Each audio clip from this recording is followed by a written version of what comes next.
Blue Book, but they couldn't come up with anything conclusive.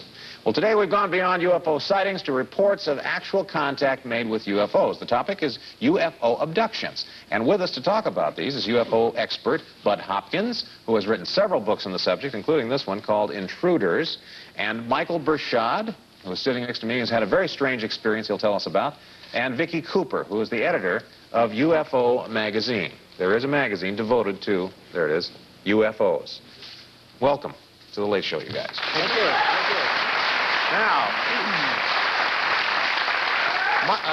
Bud, you've studied this for some time. You have not been abducted, I understand. No, I've had a, I had a daylight sighting, okay, which is how I got involved in the whole thing. Okay. But I've not been abducted, no. All right. Now, I want to get right into the story with Michael here.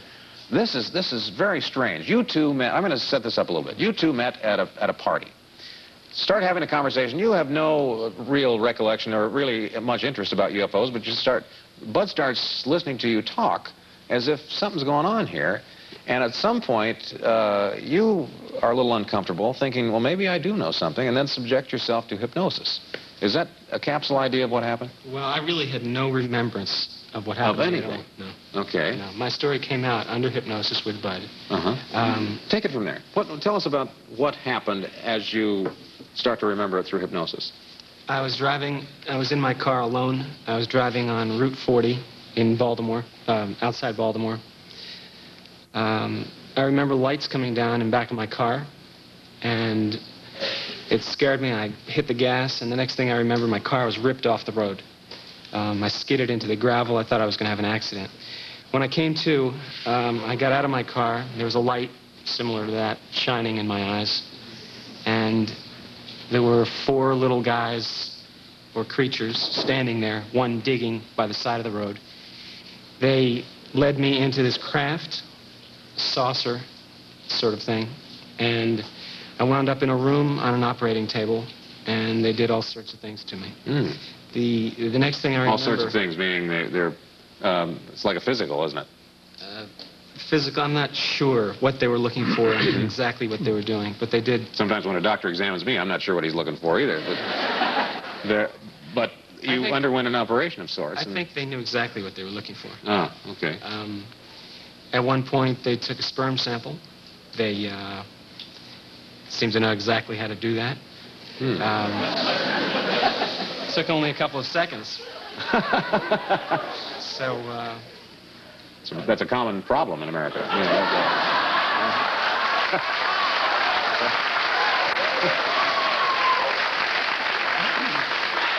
Fortunately, it was never one of mine. Well, until you experienced these, yeah. I had absolutely no remembrance of driving home.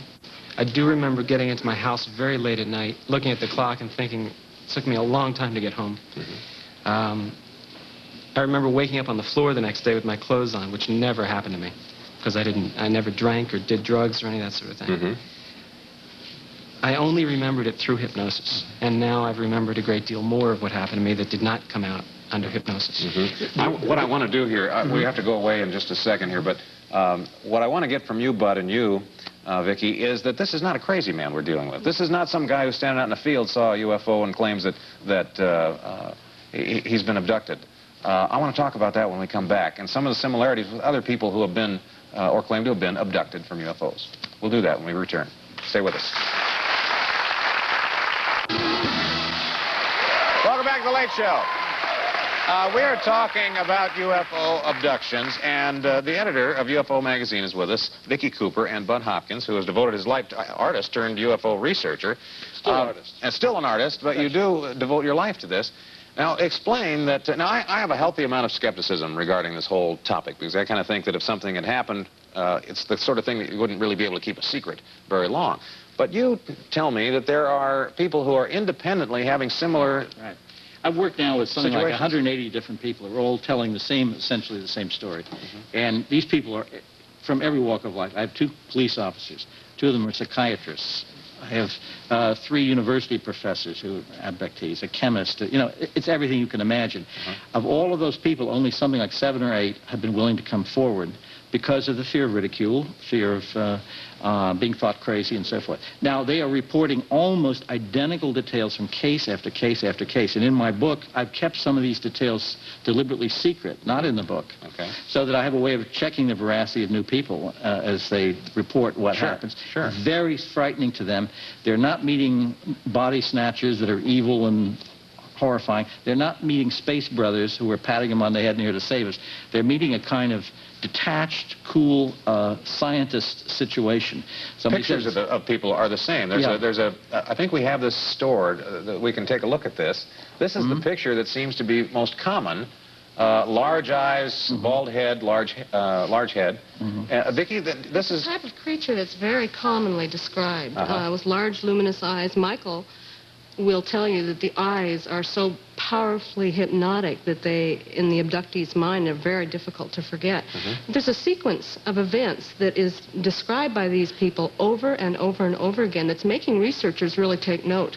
And we're trying in the magazine to give it an overview so people can be educated about a very important subject, very terrifying, too. See, the basic point is, if this is going on, and I'm convinced it is, it's the biggest story of all time. That's my problem. Is if it is the biggest story of all time, why isn't it on the front page of the newspapers?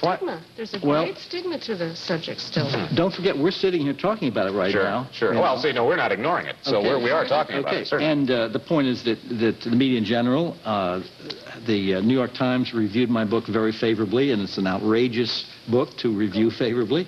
I'm amazed at the media reception.